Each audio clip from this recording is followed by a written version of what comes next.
Welcome to vector victory YouTube channel.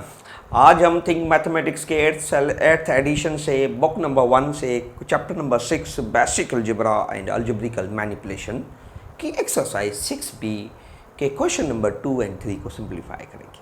ठीक है जी, let's see question number 2 और 3।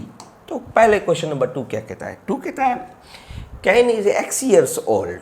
Can की जो उम्र है वो कितनी है? x ईयर्स है। अच्छा, can uncle is now 4 times as old as Ken will be in 5 years।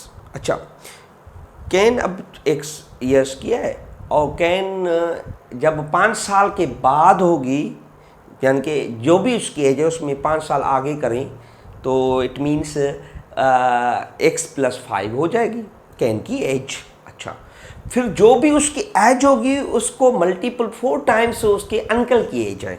बताएं अंकल की एज क्या है? ये क्वेश्चन कहता है। ठीक है जी, देखिए सबसे पहले कैन की अभी एज क्या है? कैन्स एज इज नाउ कितने ईयर्स है? x years. आफ्टर 5 years हर age will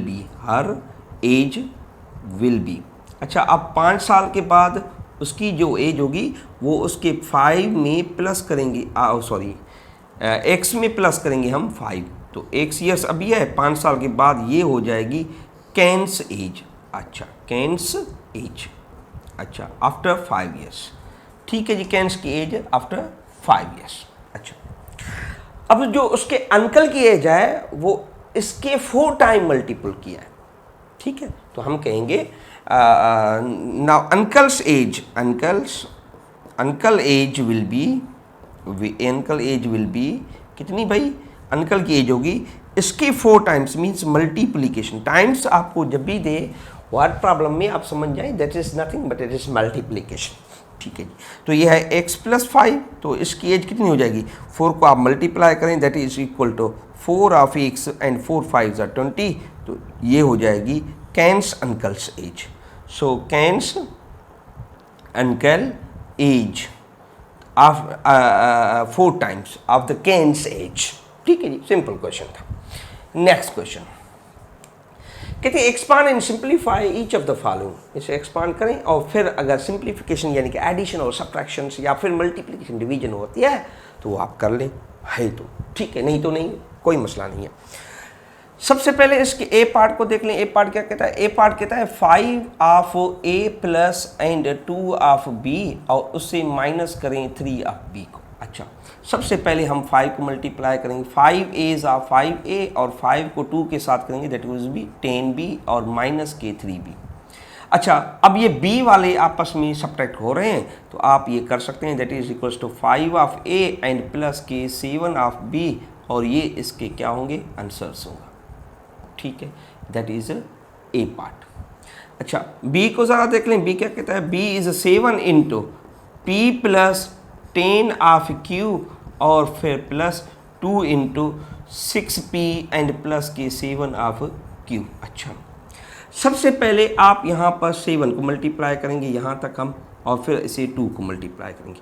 7 of p and 7 को 10 से करें तो 70q हो जाएगा and plus 2 6 are 12 of p and 2 7 are 14q हो जाएगा।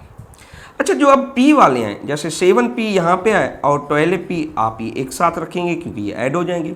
एंड सिमिलरली 70 of q और फिर प्लस के 14 of q ये आपके ऐड हो जाएंगे। या 7 and 12 would be equals to 19 of p। अच्छा, फिर plus 70 80 84 of q 84 of q, तो ये इसकी रिजल्ट हो जाएगी इसके बी पार्ट की। अच्छा, आ जाते हैं हम सी पार्ट पर। Let's see C part. C क्या कहता है? सी में है a + के 3b और minus of 5 of a and minus के 4 of b है। इसे देखें ज़रा, यहाँ पे ये माइनस मल्टीप्लाई होगी इस ब्रैकेट से, तो ये थोड़ा सा सिंपल सा क्वेश्चन हो जाएगा। देखें कैसे, यहाँ पर a + के 3b और माइनस मल्टीप्लाई करेंगे माइनस के 5 of a minus into minus plus 4 of b।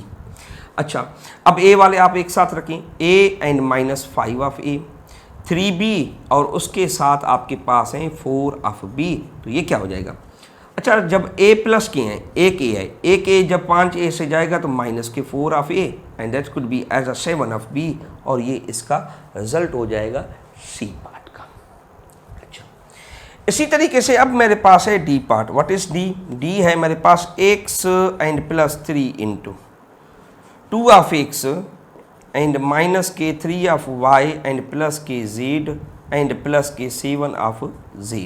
अच्छा, अब देखिए ज़रा, x एंड प्लस ये जो 3 है आप इस पूरी ब्रैकेट से मल्टीप्लाई करें, तो 3 multiply with x 6x and 3 3 are 9 of y and 3 z are 3z and plus का z। x एंड 6x कितने हो जाएंगे? ये आपके पास हो जाएंगे 7 of x, 9y remain sems और 3z and z that will become 4 of z। तो ये इसके d पार्ट का रिजल्ट हो जाएगा। ये थे आपके क्वेश्चन नंबर 2 एंड 3।